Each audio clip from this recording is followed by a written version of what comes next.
Hello, friends. Welcome back to ABN's Trinity channel for another episode of Colliding Worldviews. Today is Monday, February 19th, in the year of our Lord 2018, and it's always great to have so many people joining us from around the world via satellite, also through high-speed internet and many Android, Apple, Roku, and the list goes on, a list of devices. Yes, this is going through satellites to the Middle East, North Africa, Australia, and New Zealand, as well as through high-speed internet throughout the world. If you don't know the long list of platforms that you can actually watch all of the live shows each week, just go to trinitychannel.com/platforms. You can see a whole list of different devices where you can listen or watch on the go. iPads, again, Android, if you have Amazon Fire Stick, Apple TV, the list goes on. Just go there and get the whole list, and you can share this with other people as well, letting people know you can watch these shows wherever you are at, as long as you have high-speed internet or a internet-based device. So thank you so much for your prayers and your support, which allows and fuels this vital ministry as we continue to stream shows live throughout the world every single week here on Colliding Worldviews, as well as Truth Matters, which happens Monday nights, Pastor Joseph's The Cross and the Crescent on Tuesdays, and of course Islam and the News every single Friday, as well as all the Arabic shows and all the other shows that we do as well. So thank you so much for your prayers and your support. Here, once again, I have a great guest and a very vital topic as usual. Today we're talking about the many people out there who claim that there are actual contradictions in the Bible. We know that when you read the Bible at face value, especially if you don't have the Holy Spirit indwelling you, you read things and at face value it seems like there's a contradiction here or a contradiction there. And even as Christians, we say, hey, this seems like a contradiction. And that isn't the best word to use once you do your research and you figure out that what seems to be contradictory at face value is many times actually just complementary. And we're going to get into that in this episode. But first, I want to introduce you to my guest. My guest is Lenny Esposito. He is the president of Come Reason Ministries. His website is comereason.org. You can find out a whole lot of stuff that he's written, articles and all of that stuff, and his great work. He's an author, a speaker, and an apologist who's been spreading convincing Christianity across the globe by stirring the hearts and minds of the lost and the church for over 20 years. A pioneer in online apologetics with his popular comereason.org website and podcast, Lenny's also contributed to books such as the award-winning Apologetic Study Bible for Students, A New Kind of Apologist, and True Reason, Confronting the Irrationality of the New Atheism. His articles have appeared in the Los Angeles Times and the Southern California Christian Times, so it's great to have him here. Lenny, welcome to ABN's Trinity channel, and specifically Colliding Worldviews. Thank you, Tony. I'm very excited to be here, and I'm really excited to touch on this topic. It was really one of the very first topics that got me interested in apologetics and kind of started my online ministry in many ways. Lenny, as you know, is a seasoned apologist. When you talk to people who don't know anything about apologetics and you just start giving them answers for Christianity, their confidence just skyrockets. I mean, they're like a sponge to apologetics. They're like, wow, I didn't know there was so much evidence to back up the Christian worldview. And with Easter approaching, and of course that means that we will inevitably see these Discovery Channel shows and magazines at the stands at the grocery store and all of that stuff, questioning the truth of the Bible. You always see, oh, who is Jesus really, you know, and all this kind of stuff every single year, it seems, even though this stuff has been answered over and over again. What should a Christian's first response be to these things when they see these mainstream magazines and shows that are causing so much doubt amongst unbelievers? Yeah, that's a good question, and you're right. We do see these things. I think one of the reasons why they're always there is because Jesus sells. People want to know more about him. People want to understand their Bibles. And they may fall either in the skeptical camp, in the seeking camp, or even in the uninformed believer camp. But those kinds of concepts sell, and so I don't see us losing that, or I don't see that kind of marketing thing diminishing anytime quickly. But what do we do with these kinds of issues where people say, you know, or even when your friend comes up to you on the street and says, you know, you can't believe the Bible, there's so many problems with it, things like that. What should your response be? Well, I first think that what we should do is clarify the question. You know, specifically, what do you mean by that? When you say these things, when you say that there's all these problems, I did a whole talk once on specifically on the Discovery Channel type shows, and what you'll see is over and over again, they have a specific pattern. Usually they'll bring on a scholar, and the scholar will say something like, well, we see here that we found evidence of certain Bedouin tribes who were migrated into Israel in about the, you know, 13th century BCE. So therefore, it's possible that this could have been one of the original Israelite settlements, and it shows that it's a very small tribe, right? And usually the scholar will qualify his response, but it's the narrator who comes in and then says, well, if the Israelites were merely a small tribe, then doesn't that contradict the book of Exodus where it talks about 500,000 people? You know, and it's usually somebody else who's trying to put these things in place. So first of all, clarify the objection. What do you mean by these kinds of things? If somebody says there's a lot of contradictions in the Bible, I would ask, what do you mean when you say contradiction? So clarify it is what I think is an important point. And we continue to see these magazines, and you know, when I see them at the store, like, oh, you know, who is Jesus really? I'm thinking, well, Lord, just like he was last year, just like he's always been. Yeah. It's like right. It's interesting how, you know, so many people just eat this stuff up, and like, you know, it's like all the information's out there, and for Christians, this can be very empowering and again confident building to them when they see how much evidence there is for Christianity. If they go to your website and they see all the articles that you've written, all the evidence to back up the Christian worldview, to deal with these supposed not objections, but contradictions that are in the Bible, that kind of thing, it's just very empowering to Christians. So we want to encourage them to check out your website and just look into apologetics in general if they've never done so. Yes. Because if you regularly share your faith, I guarantee you will hear questions from people, and you need to have an answer. Just as 1 Peter chapter 3, verse 15 tells us that we need to be able to do, to give a defense for the reason and the hope that lies within us. Now, what do you mean when you say that we should clarify the objections to the Bible that people have? Well, for example, when I say clarify, a lot of people have used the term contradiction, for example, in a way that's very loose. So when you say contradiction, what do you mean by that? There's a couple of different ways people doubt the Bible. One is they doubt the accuracy of the text itself. Okay, so they say that, you know, it's 5,000 years old, it's a game of telephone, it couldn't be what we have, couldn't be what the original guys wrote, it's been changed over time. Well, that's not a contradiction, that's an accuracy of the text question. And that has a whole different set of answers than, say, the fidelity of the text, right? So the fidelity of the text says maybe the text that we have is accurate. Maybe it is what the authors wrote down, but maybe what the authors were writing is fiction. So those are two different questions, and we have to address them in two different ways. But a lot of times we take the assumption of a contradiction, and then we run off and start either answering a contradiction when what they were really concerned about was the textual transmission. And if we have evidence that it's written by the original authors, and of course we do, we have tons of evidence that the text that we have today, specifically the New Testament, but also we have much evidence of the Old Testament, is exactly what the authors have written down. We have manuscript evidence that goes all the way back to the beginning of the 2nd century. It's I use the example of my grandmother. My great-grandmother came over from Sicily, and she brought with her a spaghetti sauce recipe because, you know, that's what Italians do. We eat spaghetti sauce. She didn't write anything down. She just knew that she learned it from her mother. And her mother taught to her, and she taught it to my grandmother, who taught it to my mother, who taught it to my wife, and we are teaching it to our children.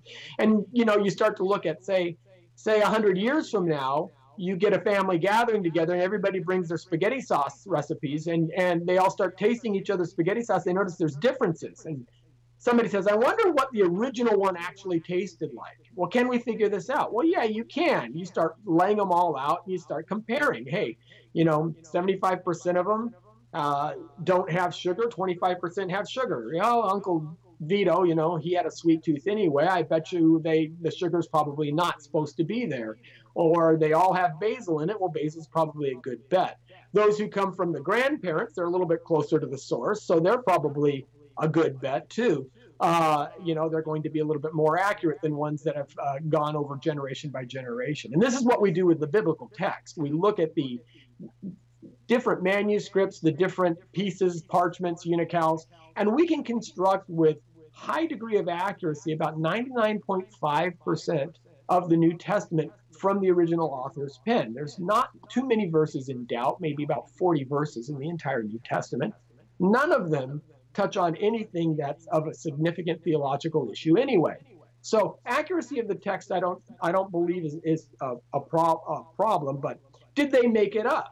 And this is where Bible contradictions would come in, because if you're making stuff up, you tend to fall into things that don't make sense, or author A didn't know what author B wrote, and so they start, you know, clashing. So if there's that problem, then you have to address it differently.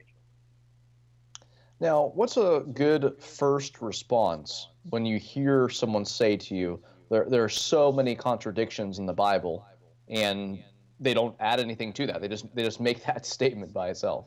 Yeah. Well, it's interesting. I've heard a lot of pastors even get up on their pulpits and say, you know, if somebody comes up to you and says, well, what about all the contradictions in the Bible? The first thing you should do is hand them a Bible and say, show me some. That's an easy quip to say, but my response is, you know what? In your witnessing efforts, you probably shouldn't bluff. Bluffing is a much better rule of thumb for poker than it is for evangelism. Because what if they come back to you, turn to a page and say, this one right here, what about this? Now you're on the hook. So I think the best first response should be, well, can you define what a contradiction is? Do you understand this? As I said before, you get a lot of folks who have this kind of just pedestrian view of a contradiction. Now, anyone who's studied logic or critical thinking knows that a contradiction is a very specific thing. It says that two things, the law of non-contradiction, right? One of the three basic laws of logic. You have the law of identity, which says a thing is a thing, A equals A. You have the law of excluded middle, which means a thing can either be A or non-A. It can't be both at the same time. So you can either be a person who's living today, or you could be a person who's dead today. You can't be a person who's dead who's living today. You can't be both at the same time. The law of non-contradiction says that you have to choose one or the other. If statement A says this person is alive today and statement B says this person is dead today, it's got to be one or the other. It can't be both because of the law of excluded middle. So the first question that I ask is, when you say contradiction, what do you mean? Is it true that these people are these statements, these verses, these areas of disagreement that you're talking about, are they truly contradictory, or are they maybe just a difficulty that we have to look through, something that's presented to us, but it doesn't necessarily mean that another piece is invalid? And we can look at that. We can explore that. What I've found is that there tends to be three main errors that objectors make when they talk about things that are contradictory, when what they claim are contradictions, which actually aren't contradictions at all. They tend to assume either robot reporting, what I call robot reporting, snubbing style to force meaning. That's the second category of error. And then the third category of error is what I call my way or the highway. And usually when I hear these contradiction charges, I can normally ask an individual, and a lot of times atheists on the internet will use these kinds of things. I say, Where's the contradiction? And they'll give it to me, and I say, oh, well, that's an example of robot reporting or something like that. And show them that it's not necessarily a contradiction. It is not something that can't hold up to other aspects of the text. It's just something that's they're not understanding it in the proper context. They're assuming things and implying things into the text that aren't there. Now, when we're talking with people, obviously we shouldn't be, bluffing about information that we don't have. If we don't have information, we shouldn't try to make something up or anything like that. The best thing to do if we don't have an answer, just tell a person, hey, I don't know, but hey, let me get back to you. That's a great time to exchange phone numbers or email addresses and, start that relationship, or at least continue it, saying, hey, I care enough about you to get you an answer. Give me some time, give me a day or two or a week maybe, and let's get back together and talk again. What should we do since we definitely shouldn't be bluffing or making something up or making up some kind of answer when we actually don't have one? Well, exactly that. You've said it exactly right. One of the things that we can do is say, that's an interesting objection.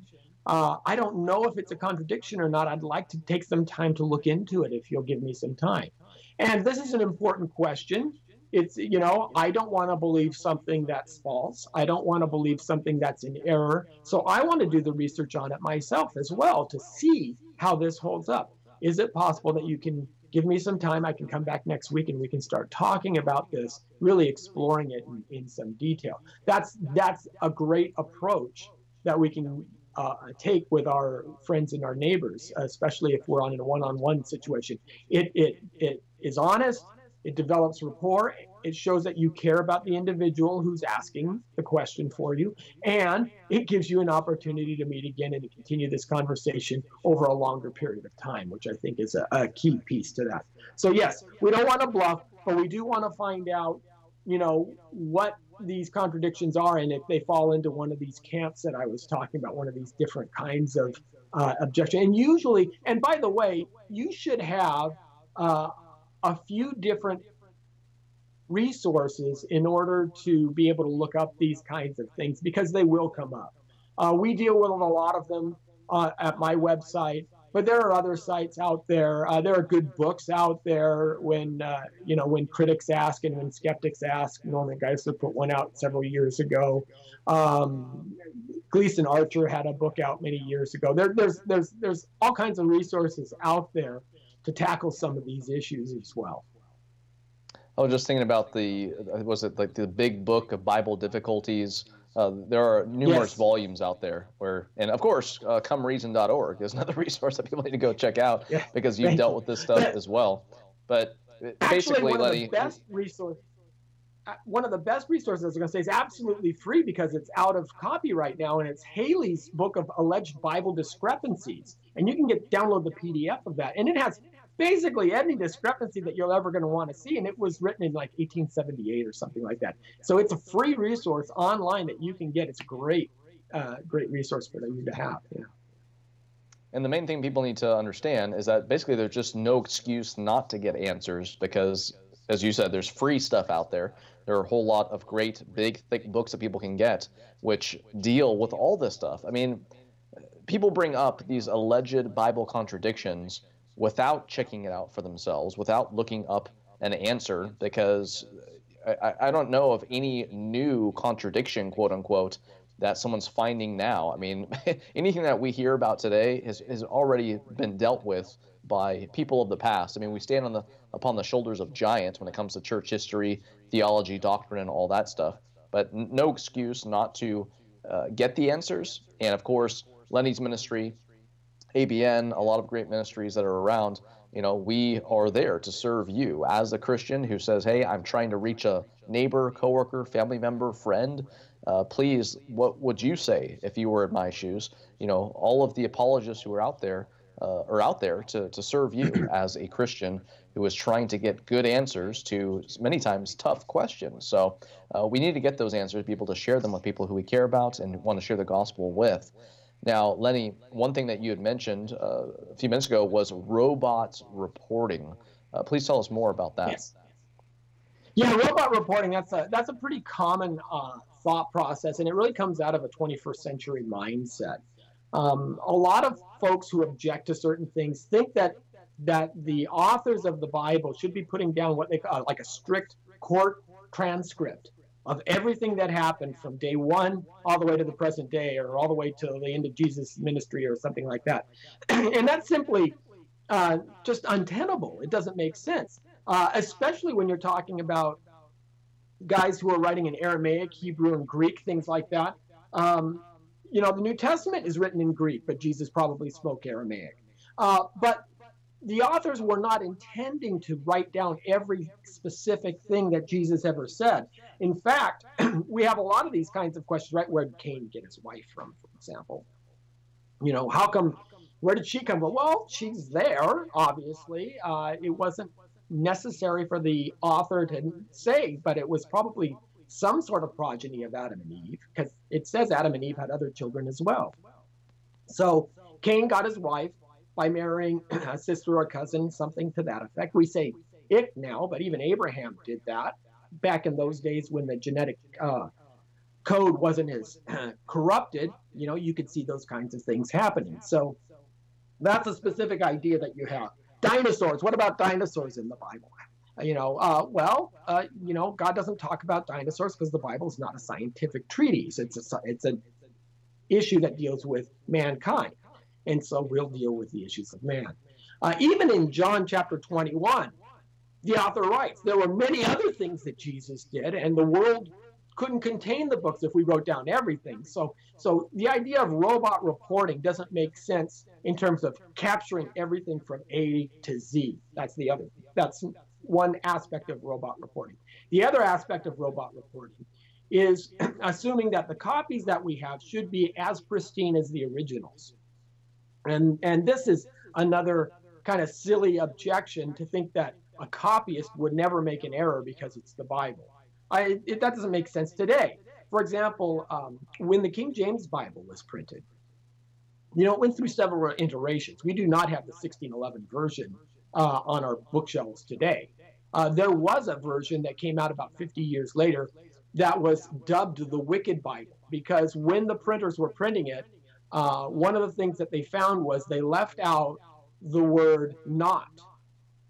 N-O-T, 3 letters, easy to miss, right? Not a big thing, you would think, except where they left it out was Exodus 20. And so the verse read, thou shalt commit adultery, instead of thou shalt not commit adultery.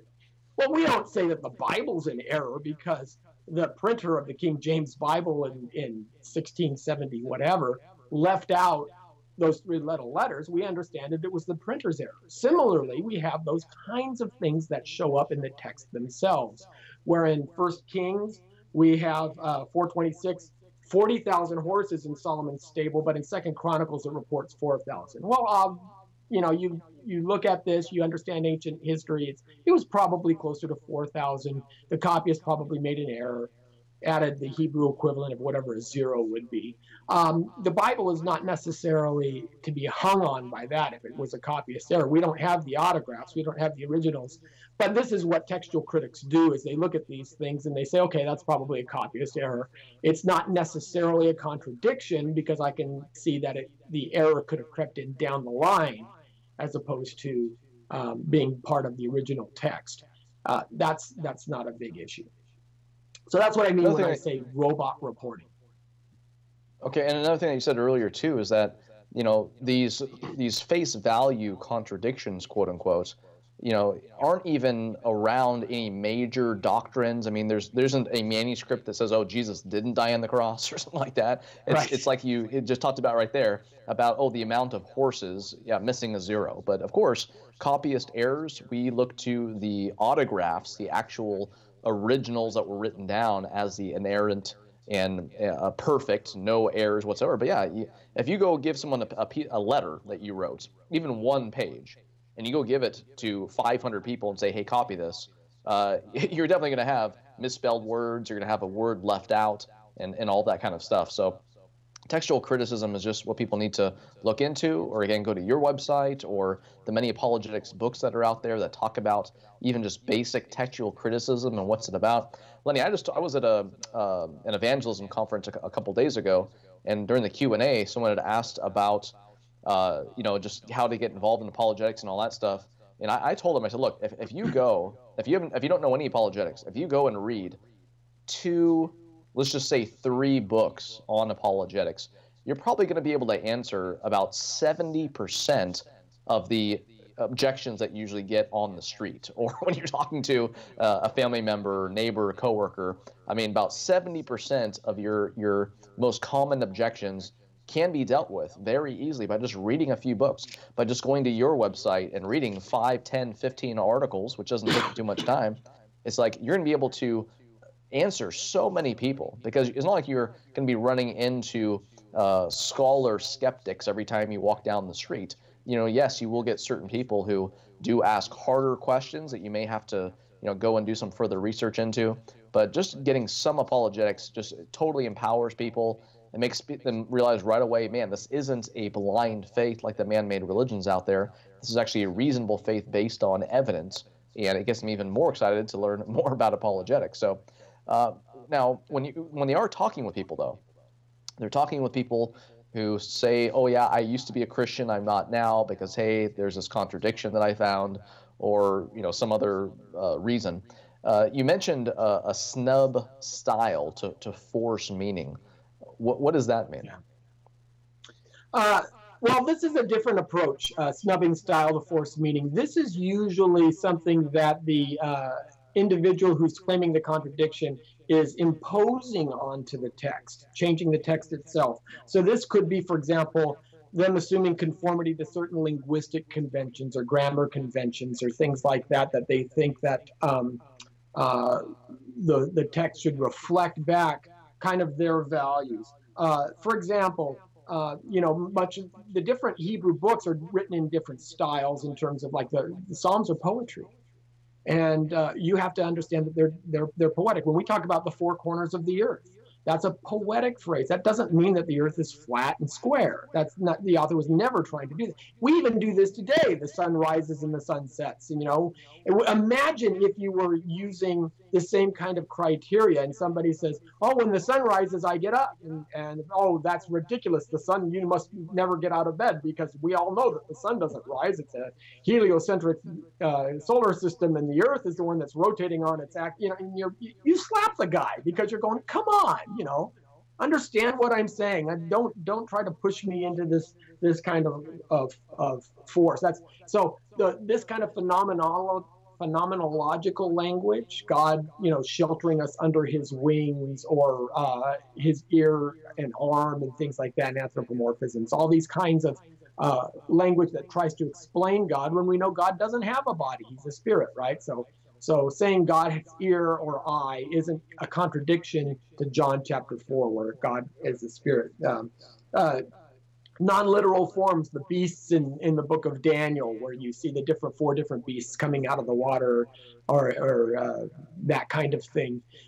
These are again just pictures. They're metaphors. They're things that people have used to grow and understand. And then also there's things like difference in emphasis. Now here's one that's classic that you hear all the time. What about the difference in the creation account between Genesis 1 and Genesis 2? Right? That kind of an objection is one of the ones that I would say is snubbing style to force meaning, because what Genesis 1 does is it presents the entire creation order in a broad overview, kind of a 30,000 foot level. And what Genesis 2 does was zoom into day 6 and looks at Adam and Eve and talks about how God planted a garden in the east. Doesn't say he created all the plants. It says he planted a garden in the east, allowed the plants to grow, but then put Adam there and formed Eve, and that kind of and we do this again in modern storytelling. You see movies where the very beginning of the movie is, well, here's John and here's Mary. And John met Mary. 6 months later, they have 20 kids, and now you can see these kids are all falling apart. How did this happen? Well, let's go back, and now the rest of the movie, the other 2 hours, tells the detail of some of the aspects of that overview. So this is what I mean when I say snubbing style by force of meaning. One of the other key things that they do in this kind of an idea is to assume that anything that's in the Bible is approved by the Bible. So, for example, you have wicked Israelites who are doing sinful things, and it doesn't mean in the book of Judges you had the Levite whose wife was raped by the Benjamites. What does he do? He cuts his wife into 11 pieces, 12 pieces, sends them to the other tribes and says, hey, somebody has to take umbrage at this. Well, that's not the right thing to do. That's just as hideous as them raping them. But the idea is that Judges is saying everyone has done what is right in their own eyes. He's saying here's the problem. We have a moral dilemma here. So to assume though that the Bible, because it's in the Bible, that means that God condones it is a faulty assumption. And people definitely, that's one of the things people need to realize, the difference between what is in the Bible and what the Bible actually condones. And the simple answer is that the Bible records things it doesn't condone.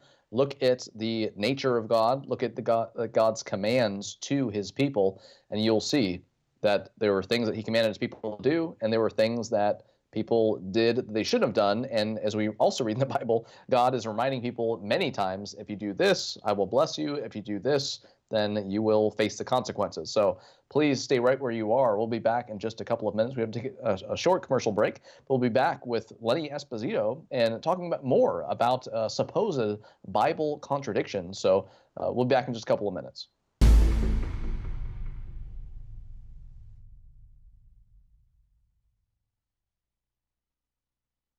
There are many ways that you can watch ABN Sat TV ministry. You can download the ABN Sat app on any Android or Apple device and stream it live on the go. The ABN Sat app is also on select smart TV brands such as Sharp and Samsung and can be streamed using the Chromecast in-app feature. The app is also available on Amazon Fire TV if you enable one click on your Amazon account and search ABN Sat. For Roku and Roku devices, just type ABN Sat into the search bar, or if you just want English shows, type Trinity Channel. And for Apple TV generations 4 and up, type ABN Sat into the search bar. ABN Sat is also available on satellite, Galaxy 19 to North America, Optus D2 to Australia and New Zealand, and Nilesat to the Middle East. Some select Trinity Channel shows do air live on these satellites. The ABN Sat app is also available free on our websites at abnsat.com and trinitychannel.com. You can also watch our programs live on YouTube and Facebook. To view our list of platforms again, visit our website at trinitychannel.com/platforms. As it is ABN's mission to go and make disciples of all nations, our discipleship program has spread to several different languages. Şeyler geçti ve her şey yepyeni oldu değerli kardeşlerim. Reach out to them. He wants you to break up of every division. تساءل يا رب ماذا تريد أن أفعل؟ مقدس چرا درباره ایمان مسیحی چی صحبت میکنه؟ Khi đi đến đó để mà một cái gọi là olup İsa Mesih ile yürümedikten sonra Any man be in Christ, he is a new creature. من المدمنين توقفوا عن الإدمان. خواهم بود نه خواهم آمد. خواهم بود یعنی هست.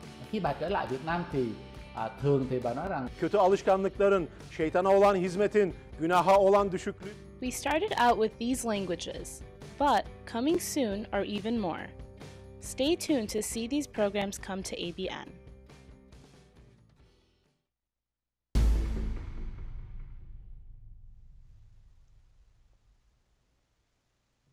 Hello friends, welcome back to ABN's Training Channel for Colliding Worldviews, a show that airs live every single Monday. So thank you so much for letting people know about it and letting them know all the different platforms they can watch this show on. We're so thankful for your prayers and your support. Today on Colliding Worldviews, I have with me Lenny Esposito. He's the president of Come Reason Ministries, and we're talking about supposed Bible contradictions that are in the Bible. We hear claims all the time about, oh, there's so many contradictions in the Bible. Lenny, half the time, or more than half the time, people can't even name one. It's just something that they hear and they repeat without even looking at it for themselves and being able to back up. But of course, like you said, we want to keep the burden of proof on them. the burden of proof is on the person who makes the claim.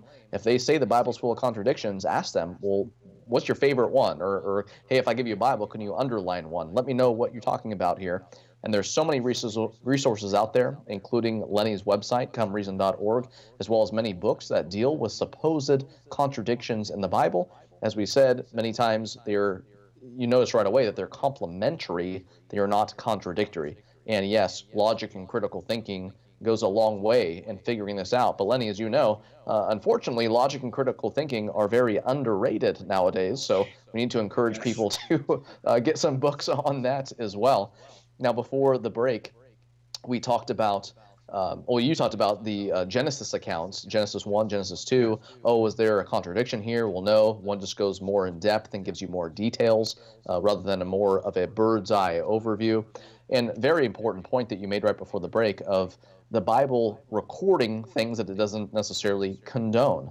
It is a history book. It does include things that happened that shouldn't have happened. But guess what?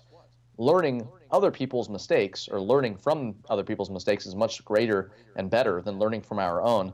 And learning and reading what is found in the Bible, when people disobeyed God and then they were punished for doing that.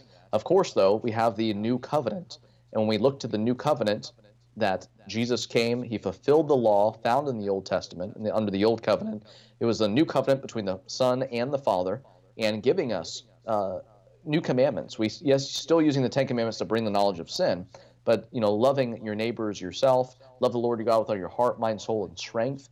These are the things that Jesus commanded us to do. He didn't ever tell us to go out and hurt anyone, kill anyone, or do any of the cleansing acts that we do see in the Old Testament, which are not commands for us today. So context is so important. I want to ask you too, Lenny, about the temptation of David to number Israel. Isn't that a contradiction? And some people may know what I'm talking about, but if they don't, please explain that to people. Yeah, that's a very interesting one. There are two passages that talk about David's sin in numbering the people. The reason why David wasn't supposed to number the people was it was a point of pride. It was God who provides the victory over any of our enemies. So we don't need to number people. We don't need to count our army to make sure we're strong enough, for example. It's kind of the Gideon idea written into the law. Yet, 2 Samuel 24, verse 1 reads, quote, "Again, the anger of the Lord burned against Israel, and he incited David against them, saying, go and take a census of Israel and Judah." Now, that's kind of interesting, but 1 Chronicles 21, which is the parallel account, reads a little bit differently. It says, quote, "Satan rose up against Israel and incited David to take a census of Israel." So wait a minute. Is it God that's inciting David to take this census, or is it Satan? Is this a real contradiction? Because it can't be both, right? Well, maybe, maybe not. If you look at the wording carefully, he incited David against them. So in the context of an Israeli or a Jewish mindset, you would understand that everything that happens is under the providence of God. We used to have this wonderful word called providence, divine providence, we would talk of, all right? That God orders all of our steps, even sometimes steps that would initially be think to be wicked. So, and a wonderful example of this is the book of Job, where in Job chapter 1, you have Satan appearing before the Lord, and the Lord's bragging on Job to Satan. He says, my servant Job, he's done nothing wrong. He's the most righteous man on all the earth. And Satan says, give me a week with him and I'll have him cursing you to your face, right? And God says, I'll allow you to do so, however you can't touch his person, right? And Satan immediately leaves and takes away, if you read the accounts, it's disastrous. It's children, it's the livelihood, the raiders, the fire, the whole bit. And then Satan comes back. Job still keeps his honor. God says, "See, I told you." And then Satan says, skin for skin, let me curse him. And God says, well, you can go this far. You can maybe afflict him with sickness, but no farther. Now, God allowed Satan to do that because he had an alternative plan. He was working something in Job so that Job could see how much he needed to depend on God even more than what he thought. Job was, I guess, in kind of although he did nothing wrong, he was still a little comfortable in his life.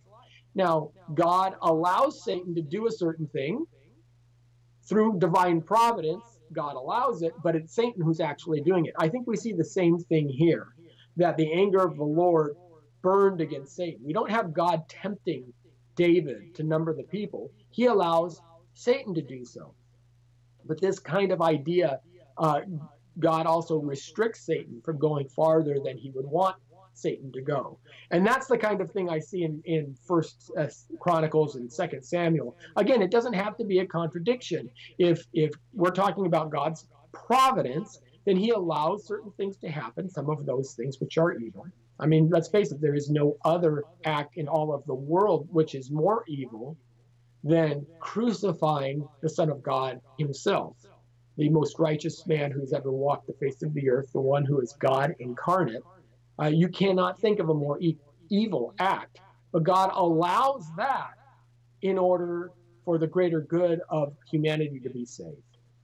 And that's how I see with these kinds of divisions, these kinds of problems. I think that's, again, dispels the idea of an absolute contradiction. And if somebody would say, well, you can't read it that way. Well, that's a kind of the third example, kind of the my way or the highway approach, where they want everything to be just like they interpret it, not necessarily the way the ancients would see it. And we definitely need to make sure that our reader response matches up to the authorial intent. What did the author mean when he wrote it, not what does it mean to you? And Lenny, I mean, you and I know, and any Christian who has read Job knows, that the Job of chapter 42 is much wiser than the Job of chapter 1. When you read through that book, God definitely taught him a lot through those trials. Yes. But guess what? Job looked to the Lord, saying, hey, he couldn't answer the questions that God asked him. And he realized, yes, you are sovereign. You are the Almighty God. Who am I to question you and your infinite wisdom and all of that? So, all these things need to be taken into account when we explain to people, what is in the Bible, why it's in the Bible, and all of that.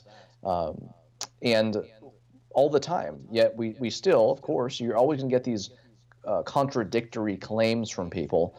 And one of the ones that you hear a lot, Lenny, this one, especially when it comes to a person who's trying to take away, not that they can, but take away Christ's authority in some way, what do? They don't usually go to the Old Testament, especially when they realize, hey, well, this isn't disproving, say, the resurrection or anything like that. They go right to the resurrection accounts. They go to the Gospels themselves, and they say, hey, there are contradictions in here. Some people might say there's a whole bunch of differences in Matthew, Mark, Luke, and John, and therefore those are contradictory. And if they're contradictory, then you can't trust them. What would you say to someone who makes that claim, especially, again, Easter coming up, and just the fact that we point people to Jesus, and they say, well, the Gospels that talk about him, those can't be trusted? Yeah, that's a great question. Well, let's take a look at it again. The first thing is, what do you mean by that? What are these contradictions? Let's look at them. For example, how many were at the tomb? How many women were at the tomb? Now, we have 4 different gospel accounts that say 4 different things. One woman, according to John chapter 20, I've got a verse here. It says, now on the first day of the week, Mary Magdalene came early to the tomb while it was still dark, saw the stone already taken away from the tomb. Okay, that's John chapter 20, verse 1. But Matthew tells a little bit different story. In Matthew 28, verse 1, it says, now after the Sabbath, as it began to dawn toward the first day of the week, Mary Magdalene and the other Mary came to look at the grave. Oh, there's another Mary. So there's 2 women. Now Mark chapter 16 has a different story as well. When the Sabbath came over, Mary Magdalene and Mary, the mother of James, and Salome bought spices so that they might come and anoint him. Well, there's Salome. She hadn't been mentioned before. And in Luke, we have maybe 5 women Luke 24 verse 10 says, now there were Mary Magdalene and Joanna and Mary, the mother of James, and also other women, plural, with them that were telling these things to the apostles. So heck, even the four gospels can't get it right, correct? Well, is that a contradiction? Or is that just each author talking about the specific individual or individuals that they thought were necessary to propel the story forward? I mean, I do this myself. Say you want to go watch the new Black Panther movie, right? New movie's coming out. So you say, honey, we've got nothing to do. It's a Saturday night. Let's go to the movies. Well, I'm not sure if I want to go. Yeah, come on with me and we'll take the kids. Okay. We couldn't find a right babysitter, so you all pack the family in the car and you drive them. Now, you walk into the office on Monday morning, and the receptionist, you say hi to her every day. You don't necessarily have a huge friendship with her. Oh, how was your weekend, Joe? Oh, it was good. I got to see that new Black Panther movie. It was fun. Oh, okay, thanks. And then you sit down and you have your coworker next to you and said, hey, my wife and I were thinking about calling you up and seeing if your wife and you could come over. Oh, I couldn't do it. My wife and I were at the movies on Saturday. Oh, okay, that's fine. But if your mother calls, you're going to say, yeah, we took the kids to see the film. We haven't lied or contradicted ourselves in any of those accounts. It's just that the receptionist doesn't need to know about my kids. She doesn't know my kids. She doesn't care. My coworker was dealing with issues of couples, and so we refrained and used couples in our explanation. And then, of course, my mom, she always cares about the grandchildren. You can't get rid of that. So you want to talk about those kinds of things. So that's the idea is the resurrection. And you see this over and over. Was there one angel or two angels at the tomb and things of this nature? They're really not contradictions. They're simply selective reporting of the text. This is what we would call one of those flaws of robot reporting, expecting robot reporting. And this is the kind of thing that we see, again, over and over. Matter of fact, this is actually a benefit to the gospel accounts. Because if each one of the four had said the exact same thing in the exact same way, then what all the critics would do is would say, oh, they all got it from one guy. It doesn't count as four different sources, right? It's called collusion. Matter of fact, if you're a detective and you interview each of the witnesses at a car accident and they say it happened the exact same way, you say, okay, these guys got together and got their story straight before they talk to us. We have to discount everything that each one of these witnesses says.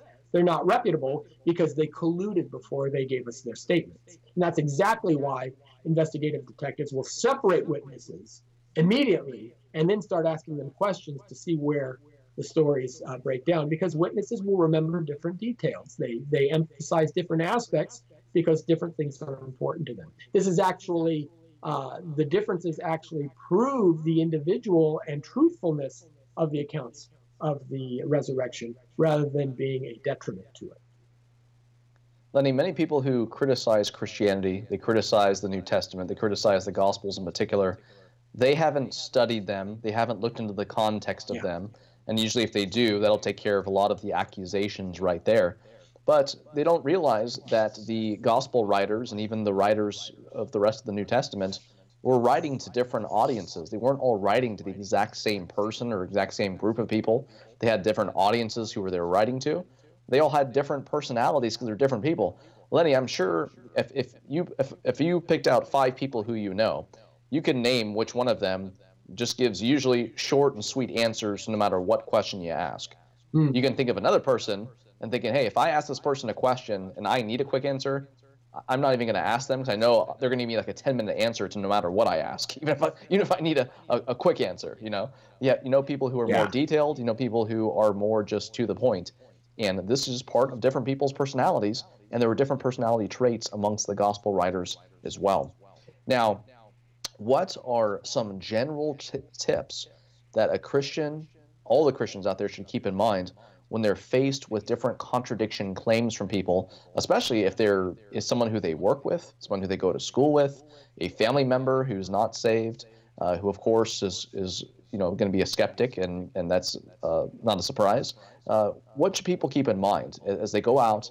Their goal is to share the gospel, but they want to be able to defend the faith, and knowing they're going to hear these contradiction accusations?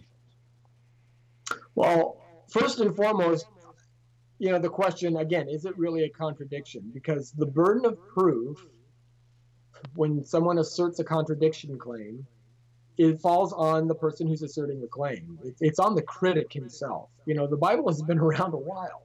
And Christians have taken apart the Bible, right? The conservative scholars have done at least as good, if not even better, a job in examining the nuances of all of these texts as any skeptic could ever think. So we've already kind of done our homework on this. The burden of proof falls on the person who is proclaiming that the Bible has contradictions in it, or that this specific passage is contradictory. You have to say, how can we understand that as contradictory? We have other good evidence to show that the Bible is truly the Word of God. The fact that it's holds predictive prophecy as one point.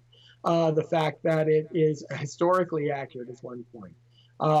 We have good evidence to show that the Bible is from the God of all creation. And therefore, if I can show a possibility where these two things may be reconciled, such as the resurrection accounts, such as the question of David, then it may not be a contradiction. And to assume that that contradiction has to be a contradiction is really showing the bias of the person. Now, in all of that, again, you have to be sure you know what the text says. Don't go by memory on some of these things. Get back, crack open your Bible, and read the accounts. Read the paragraph, or even the chapter, or perhaps even the whole book. Get context for the specific area that's in question, because a lot of times the contradiction will be cleared up by the context. For example, there was a guy who told me that the Bible has contradictions in it because it talks about the snail melting away, and we know that snails don't melt away. Yeah, that's Psalm 58. That's poetry. That's a metaphor. Nobody, even the guy who wrote it, didn't believe that the snail was actually melting into nothing. It was just trying to talk about his slime trail. Silly things like that. Or do rabbits chew cud? Rabbits don't chew cud. Well, yeah, if you're talking about a 21st century definition, but since this was written about 3,500 years ago, maybe we shouldn't be so strict in using modern zoological classifications of what chewing cud is. Maybe we need to look at something different. So know what the text says, know what the text means. Don't confuse error with imprecision just because somebody isn't as precise. 3 days and 3 nights, for example. That was a Jewish idiom. That was a figure of speech. That's the same thing as when my wife says, "I'll be down in a second." Okay, if I pull out my watch and start timing her, that's a bad thing. We all understand that "I'll be down in a second" doesn't mean 1/1000, where are you? Idioms have these different concepts. So don't confuse error with imprecision. In the ancient world, they didn't live by a stopwatch. They had 4 watches in a day, and that was close enough. Things like that. And then secondly, you want to establish a foundation. Will they really accept an answer? I think that's a big question. For example, Julia Sweeney, I don't know if you remember her. She was on Saturday Night Live a few years ago. She did a one-woman play, and she's an avowed atheist now. And it was really interesting in her stand-up, this one-woman act. She took apart the Bible. Matter of fact, she took apart the Bible of Jesus cleansing the Gadarene demoniac. She says, to me, quote, "The Iliad offers more insights into human character and lessons than the Bible." Jesus was angry a lot when he turned all those people into pigs and made them run off the mountain. It was so hateful, not just to the people, but to the pigs. I felt upset for the pigs. Well, of course, in Mark chapter 5, Jesus is not turning people into pigs. He's casting demons out of people, and it was the demons who were embedded into the swine. So she hasn't even looked at the text, but she goes on and she says, "Yes, I know the passages I cite have all kinds of theories and complicated layers of meaning. I know the theories. I know the ways that people explain those passages. I looked into it." Really, Julia? You can't even get the passage right. How have you looked into it? She goes on, quote, "But now it doesn't really matter because when I, after a long learning curve, really understood how the Bible was put together, which stories were kept and which weren't, what political situations were in place and what was useful to emphasize and so forth, then the Bible became a really interesting historical religious document to me, inspiring but not sacred, very much the work of ancient man and not the inspired word of God." So you see, she says, telling me all about the meanings behind those stories is sort of beside the point at this point. And I think in that last sentence, she's absolutely right. She's made up her mind. So don't waste your time. You might as well talk to a brick wall. Turn your head and start talking here and say, look, if you're not going to actually have a conversation with me, if we can't talk through and get some agreement, make some headway, then, you're not really serious about asking these questions. What you're trying to do is you're trying to put a notch on your belt or something. If you really want to hear the answer, I would love to sit down and talk with you about it.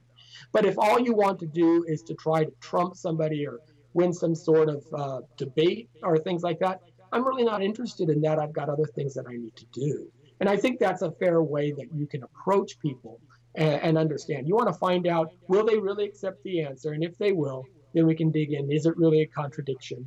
What does the text actually say? And are you expecting robot reporting? Are you snubbing style to force meaning? Or are you taking a my way or the highway approach? Well, Lenny, all these tips that you've given our audience has been a blessing. These different tips that you've given, the different apologetic answers that you've given, and all the advice that you've given on how people should react when they hear contradictions, quote unquote, from people. Yes, there are a lot of people out there who are just looking for an argument. They just want to try to defeat Christians and try to talk them out of their faith, quote unquote, because they don't realize that it isn't a blind faith. It's actually based on evidence. Unfortunately, a lot of Christians are not aware of the evidence that backs up Christianity, which is apart from every man-made religion out there. But don't waste your time on the people who are just trying to waste your time. Spend your time with the people who actually, as you can tell, usually you can tell when people are asking questions, the type of questions that they're asking, the way that they respond when you give them an answer.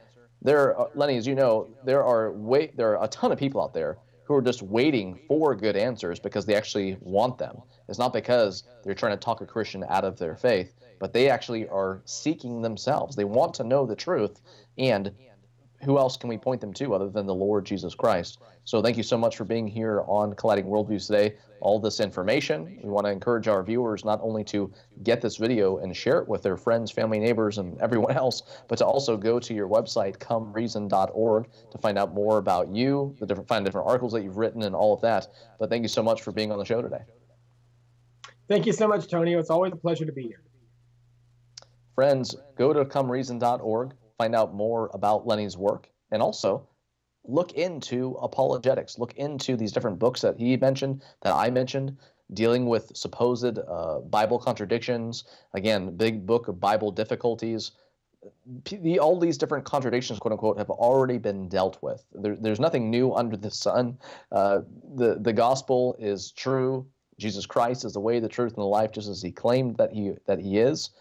The gospel is what people need to hear. But at the same time, we're not called to only proclaim the gospel of the Lord Jesus Christ. We're also called to defend the historic Christian faith. Again, we stand upon the shoulders of giants. The answers are out there. Just go look for them. And if you need help, don't hesitate to get a hold of Lenny or contact ABN saying, hey, what book should I read on this topic? What DVD should I watch on this topic?